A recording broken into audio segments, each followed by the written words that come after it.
എപ്പോഴും പറയാറുള്ളതാണ് ക്യാൻസർ വരുന്നത് ജനറ്റിക് കാരണങ്ങൾ കാരണമാണ്, അല്ലെങ്കിൽ എൻവയോൺമെൻറ്റൽ ഫാക്ടേഴ്സ് അങ്ങനെയൊക്കെ പറയാറുണ്ട്. ഇന്ന് വീടുകളിൽ നമ്മൾ കുക്ക് ചെയ്യുന്ന പാത്രം മുതൽ വാട്ടർ ടാങ്ക് വരെ ക്യാൻസർ വരാതിരിക്കാൻ പ്രിവെൻറ്റീവായിട്ട് നമ്മൾ ചെയ്യാറുണ്ട് അല്ലേ, നോക്കി ചെയ്യുന്നുണ്ട്.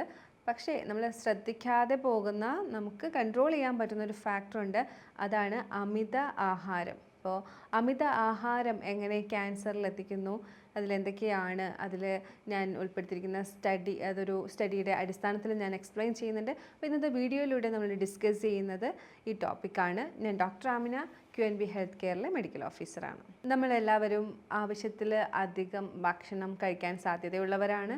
ഡയറ്റ് ചെയ്യുന്നവർ, അല്ലെങ്കിൽ കുറച്ച് തടി കുറയ്ക്കാൻ അല്ലെങ്കിൽ ഫിറ്റ്നസ്സുമായിട്ട് ബന്ധപ്പെട്ടവരല്ലാതെ ബാക്കിയുള്ള ആളുകളൊക്കെ ഭക്ഷണം കഴിച്ച്, പ്രത്യേകിച്ച് കേരളത്തിൽ ഭക്ഷണം കഴിച്ച് ശീലിച്ചിരിക്കുന്നത് 3 നേരത്തെ ആഹാരം, അതും ഒരു പ്ലേറ്റ് ചോറ്, അതിനകത്ത് ചോറിൻ്റെ കൂട്ടത്തിൽ ഒരു ചാറ് കറി, ഒരു കഷ്ണം മീൻ, അല്ലെങ്കിൽ ഒരു ഇച്ചിരി തോരൻ. അപ്പോൾ ഇങ്ങനത്തെ ഒരു ഭക്ഷണ രീതിയാണ്. അപ്പോൾ ഇതിനകത്ത് കൂടുതലായിട്ടും വരുന്നത് കാർബോഹൈഡ്രേറ്റ് തന്നെയാണ്. അപ്പോൾ ഇങ്ങനത്തെ ഒരു ഭക്ഷണ രീതിയാണ് നമ്മൾ പ്രാക്ടീസ് ചെയ്ത് വരുന്നത്. എന്നാൽ ഇത്രയും ഭക്ഷണം നമുക്ക് ആവശ്യമില്ല എന്ന് പല സ്റ്റഡീസും പറയുന്നുണ്ട്. പല രീതിയിൽ അവയർനെസ്സായിട്ട് നമ്മൾ നിങ്ങളുടെ മുന്നിലേക്ക് വന്നിട്ടുണ്ട്. എന്നാൽ ഇന്ന് എനിക്ക് പറയാനുള്ളത്, ഈ അമിത ആഹാരം എങ്ങനെയാണ് ക്യാൻസറിലേക്ക് എത്തിക്കുന്നതെന്നാണ്. അമിത ആഹാരം കഴിക്കുന്നതിലോടുകൂടി നിങ്ങൾക്ക് സംഭവിക്കുന്നത്, നിങ്ങൾക്ക് കൂടുതലായിട്ടും എനർജി പ്രൊഡ്യൂസ് ആവുന്നു. ഈ എനർജിയുടെ കൂട്ടത്തിൽ നിങ്ങൾക്ക് റിലീസാവുന്ന മറ്റൊരു കണ്ടൻ്റ് ഉണ്ട്, അത് ഫ്രീ റാഡിക്കൽസ് ആണ്. ഇത് ക്യാൻസർ ഉണ്ടാവാനായിട്ട് നമ്മുടെ ബോഡിയെ സഹായിക്കുന്ന, അല്ലെങ്കിൽ ക്യാൻസർ ഉണ്ടാകാനായിട്ട് ട്രിഗർ ചെയ്യുന്ന ഒരു കണ്ടൻ്റാണ് ഫ്രീ റാഡിക്കൽ എന്ന് പറയുന്നത്. അതിനകത്തെ ഒരു ഇലക്ട്രോൺ ഫ്രീ ആയിരിക്കും. അങ്ങനെയുള്ള ഒരു കണ്ടൻ്റാണ് ഈ ഫ്രീ റാഡിക്കൽ എന്ന് പറയുന്നത്. എല്ലാവർക്കും സെല്ല് അഥവാ കോശം എന്ന് പറഞ്ഞാൽ അറിയാമല്ലോ. ശരീരം നിർമ്മിച്ചിരിക്കുന്നത് നിരവധി കോശങ്ങൾ ഉപയോഗിച്ചിട്ടാണ്. ഇതിൽ ഓരോ കോശത്തിനകത്തും പല പല ഓർഗനലൈസ് ഉണ്ട്. അതിനകത്ത് പല പല കുഞ്ഞു കുഞ്ഞു പാർട്സ് ഉണ്ട്. ഈ കോശം തന്നെ വളരെ ചെറുതാണ്. അതിനകത്ത് ന്യൂക്ലിയസ്, റൈബോസോം, അങ്ങനെ പറഞ്ഞിട്ട് ഒരുപാട് പാർട്സ് ഉണ്ട്. അതിനകത്തൊരു പാർട്ടാണ് മൈറ്റോകോൺട്രിയ എന്ന് പറയുന്നത്.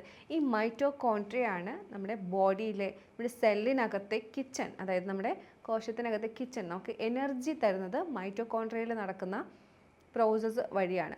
ആ പ്രോസസ്സിനകത്ത് ഈ എനർജി, നമ്മൾ കഴിക്കുന്ന ഫുഡിൽ നിന്ന് എനർജി ഉണ്ടാകുന്ന സമയത്ത് കുക്കിംഗ് ആണല്ലോ, അപ്പോൾ അതിനകത്തുനിന്ന് പുക പടലങ്ങൾ റിലീസാവും. ആ പുക പടലങ്ങളാണ് ഫ്രീ റാഡിക്കൽ എന്ന് പറയുന്നത്. അപ്പോൾ ഈ ഫ്രീ റാഡിക്കലാണ് ഞാൻ നേരത്തെ പറഞ്ഞ രീതിയിൽ നമുക്ക് ദോഷമായിട്ട് നമ്മുടെ ബോഡിയിൽ നമുക്ക് എഫക്റ്റ് ചെയ്യുന്നത്. ഈ ഫ്രീ റാഡിക്കൽ DNA ഡാമേജ് ചെയ്യുന്നുണ്ട്. DNAക്ക് ഇത് ഹാനികരമാണ്. മ്യൂട്ടേഷനൊക്കെ സംഭവിക്കാനും ക്യാൻസർ പെട്ടെന്ന് വരാനും ഈ ഒരു ഫ്രീ റാഡിക്കൽ കാരണമാവുന്നുണ്ട്. മറ്റുള്ള ഫാക്ടേഴ്സൊക്കെ ആക്റ്റീവ് ആണെങ്കിൽ ഈസിലി ക്യാൻസർ വരാനായിട്ട് ഈ ഒരു ഫ്രീ റാഡിക്കലിനെ കൂടുതൽ വരുന്നത് കാരണമാക്കും. ഈ ഒരു അവസരത്തിൽ നമുക്കൊരു സ്റ്റഡിയെക്കുറിച്ചും കൂടി ഡിസ്കസ് ചെയ്യാം. അതായത് അമേരിക്കൻ ജേർണലിൽ വന്നിരിക്കുന്ന ഒരു സ്റ്റഡിയാണ്. അതിനകത്ത് സ്വീഡിഷ് വുമൻസിനെ എടുത്തിട്ടാണ് സ്റ്റഡി നടന്നത്. 7000 സ്വീഡിഷ് സ്ത്രീകളെ എടുത്ത് ബുലീമിയ നെർവോസ എന്ന അസുഖമുള്ള സ്ത്രീകളെയാണ് എടുത്തിരിക്കുന്നത്. ഈ ബുലീമിയ നെർവോസ എന്ന് പറയുന്ന അസുഖം ഭക്ഷണം കഴിക്കാൻ പറ്റില്ല. ഈ ഒരു അസുഖം ഉള്ളവർക്ക് ഭക്ഷണം കഴിക്കാൻ പറ്റില്ല. അവർ ആഴ്ചയിൽ 1 ദിവസം 2 ദിവസമൊക്കെ ആയിരിക്കും ഭക്ഷണം കഴിക്കുന്നത്. ഇത്തരം സ്ത്രീകളെ എടുത്തതിന് ശേഷം, ഒരു 7000 ആൾക്കാരെ എടുത്തതിന് ശേഷമാണ് ഈ സ്റ്റഡി നടത്തുന്നത്. ഈ സ്ത്രീകളിൽ 76% ക്യാൻസറിനുള്ള സാധ്യത കുറവായിരുന്നു. അതായത് ഭക്ഷണം കുറച്ച് കഴിച്ച സ്ത്രീകളിൽ 76% ക്യാൻസർ ചാൻസ് കുറവായിരുന്നു. അപ്പം അവിടെയാണ് നമുക്ക് മനസ്സിലാക്കാനുള്ളത്, ഈ ഒരു ഓവറായിട്ട് നമ്മൾ ഭക്ഷണം കഴിക്കുന്നത് നമുക്ക് ഈ ഫ്രീ റാഡിക്കൽ കൂടാനും പെട്ടെന്ന് ക്യാൻസറിനുള്ള മറ്റു സാധ്യതകളുണ്ടെങ്കിൽ പെട്ടെന്ന് ക്യാൻസറിലേക്ക് എത്തിക്കാനും കാരണമാവുന്നുണ്ട്. അപ്പോൾ ഞാൻ പറഞ്ഞു വന്നതിനർത്ഥം നമ്മൾ ഭക്ഷണം കഴിക്കണ്ട അങ്ങനെയല്ല. എന്നാൽ നമ്മൾ ഭക്ഷണം കൺട്രോൾ ചെയ്ത് കഴിക്കുക. നമ്മൾ ആവശ്യത്തിന് ആണ് ഭക്ഷണം കഴിക്കുന്നത്. ഒരു ദിവസം 2 നേരമാണ് ഭക്ഷണം കഴിക്കുന്നത്, ആവശ്യത്തിനേ കഴിക്കുന്നുള്ളൂ, അതിൽ തന്നെ പോഷക ആഹാരമാണ് കഴിക്കുന്നത് എന്നുണ്ടെങ്കിൽ നമുക്ക് ഇത്തരത്തിൽ ഫ്രീ റാഡിക്കൽ കൂടുതലായിട്ട് വരില്ല. അങ്ങനെ ഫ്രീ റാഡിക്കൽ ഇൻഡ്യൂസ് ചെയ്ത് വരുന്ന DNA ഡാമേജ് വരില്ല, അത്തരത്തിലുള്ള ക്യാൻസർ വരില്ല. മറ്റൊരു എക്സാമ്പിളും കൂടി പറയാം. ആമ വളരെ പതുക്കെ ജീവിക്കുന്ന ഒരു ജീവിയാണ്. അപ്പോൾ അതിന് എനർജി വളരെ കുറവ് യൂസ് ചെയ്താൽ മതി. അതുകൊണ്ട് തന്നെ ഫ്രീ റാഡിക്കൽ വളരെ കുറവായിരിക്കും അവിടെ. എന്നാൽ പട്ടി പെട്ടെന്ന് ബ്രീത്ത് ചെയ്യുന്ന ഒരു ആനിമലാണ്. അപ്പോൾ അതിന് ഈ ഒരു എനർജി കൂടുതൽ പ്രൊഡ്യൂസ് ചെയ്യുക അതിൻ്റെ ബോഡിയിൽ. അതുകൊണ്ട് തന്നെ അതിന് കൂടുതൽ ഫ്രീ റാഡിക്കൽ പ്രൊഡ്യൂസ് ചെയ്യുന്നുണ്ട്. അതായത് നമ്മൾ കൂടുതൽ എനർജി ബേസ്റ്റ് ചെയ്യുന്ന അവസരത്തിൽ കൂടുതൽ ഫ്രീ റാഡിക്കൽ ഉണ്ടാവുന്നു.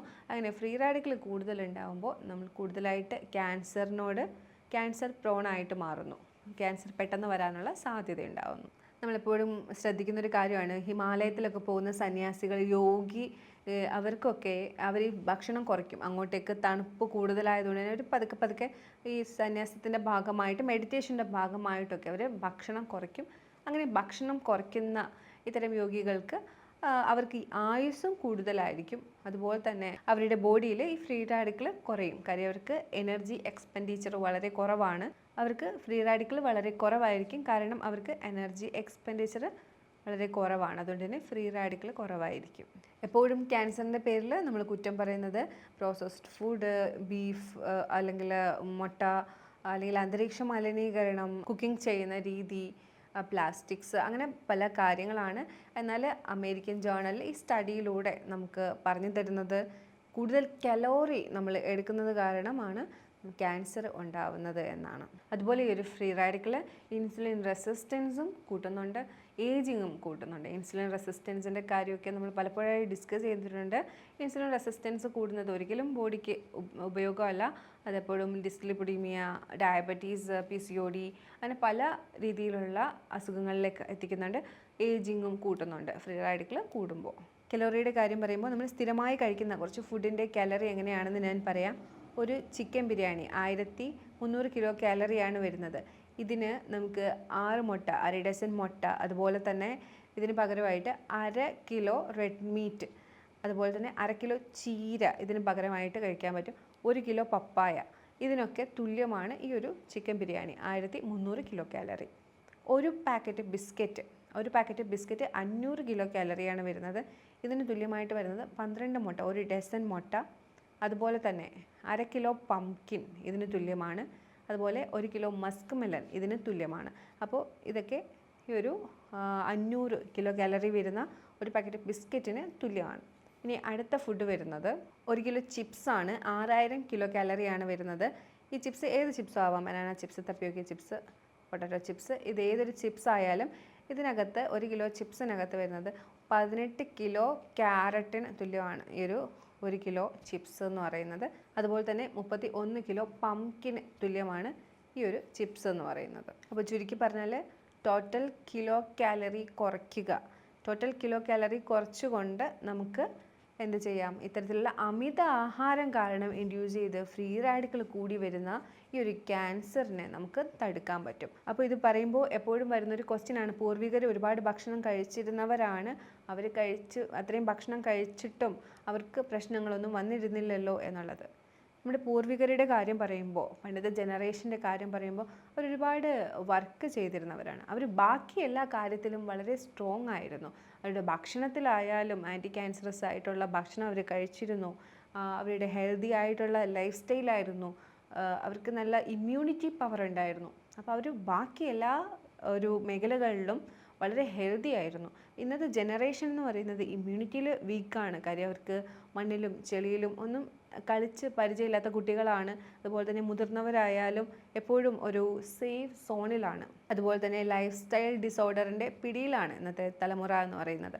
അപ്പോൾ ഈ എല്ലാ ഫാക്ടേഴ്സ് കാരണവും ഒരു ഹെൽത്തിൻ്റെ കാര്യത്തിൽ പണ്ടത്തെ തലമുറയെ ബീറ്റ് ചെയ്യാൻ പറ്റാത്തവരാണ്. അപ്പോൾ അവർക്ക് ബാക്കി ഫാക്ടേഴ്സൊക്കെ വളരെ അനുയോജ്യമായിരുന്നു. അതുകൊണ്ട് തന്നെ അത് മാത്രമല്ല, അവർക്ക് അത്രയും ഭക്ഷണത്തിൻ്റെ ആവശ്യവും ഉണ്ടായിരുന്നു. ഇന്നത്തെ തലമുറയ്ക്ക് അങ്ങനെയല്ല. നമുക്ക് എല്ലാ ഫാക്ടറും ക്യാൻസറിന് അനുയോജ്യമാവുന്നൊരു രീതിയിലാണ് നമ്മുടെ ഒരു ജീവിതം. അപ്പോൾ അതിൻ്റെ കൂട്ടത്തിൽ നമ്മൾ അമിത ആഹാരം കൂടി ഒരു കാരണമാക്കി അത് കാരണം ഉണ്ടാകുന്ന ഫ്രീ റാഡിക്കൽ കൂടി ക്യാൻസർ കോശത്തെ പെട്ടെന്ന് ഡെവലപ്പാക്കാനായിട്ട് സഹായിക്കുന്ന ഒരു രീതിയിലേക്ക് പോകാൻ പാടില്ല. അപ്പോൾ കാലറി കുറയ്ക്കുക. 2 സമയം മാത്രം ഭക്ഷണം, മെയിൻ കോഴ്സ് ഭക്ഷണം എടുക്കുക. അപ്പോൾ കാലറി കുറയ്ക്കുക, 2 നേരത്തെ 2 മീൽ പെർ ഡേ ആക്കിയിട്ട് ചുരുക്കുക. 2 നേരം ഭക്ഷണം കഴിക്കുന്ന ഒരു ശീലം കൊണ്ടുവരിക. ഒരു ദിവസം 700 കിലോ കാലറിയാണ് നമുക്ക് ഇന്ന് കഴിക്കാൻ പറ്റുന്നത്. അതിനകത്ത് നിൽക്കുന്നുണ്ട് എന്ന് നിങ്ങൾ ഉറപ്പ് വരുത്തുക. അപ്പോൾ ഭക്ഷണം പുറത്തുനിന്നായാലും അകത്തുനിന്നായാലും അമിതമായി കഴിക്കാതിരിക്കുക എന്നുള്ളതാണ്. അപ്പോൾ എല്ലാവരും ഞാൻ ഈ പറഞ്ഞ കാര്യങ്ങളൊക്കെ മനസ്സിലാക്കിയെന്ന് തന്നെയാണ് ഞാൻ വിചാരിക്കുന്നത്. നിങ്ങൾക്ക് ഈ വീഡിയോ ഉപയോഗപ്രദമാകുമെന്ന് തന്നെയാണ് ഞാൻ വിചാരിക്കുന്നത്. ഇനി എന്തെങ്കിലും നിങ്ങൾക്ക് ഇതിനെക്കുറിച്ച് ഡൗട്ടുണ്ട് എന്നുണ്ടെങ്കിൽ ഈ കാണുന്ന നമ്പറിലേക്ക് നിങ്ങൾക്ക് കോൺടാക്റ്റ് ചെയ്യാവുന്നതാണ്. നമുക്ക് ഓൺലൈൻ കൺസൾട്ടേഷനും അവൈലബിൾ ആണ്. ഇനിയൊരു വീഡിയോയിലേക്ക് കാണുന്നവരേക്കും ബൈ.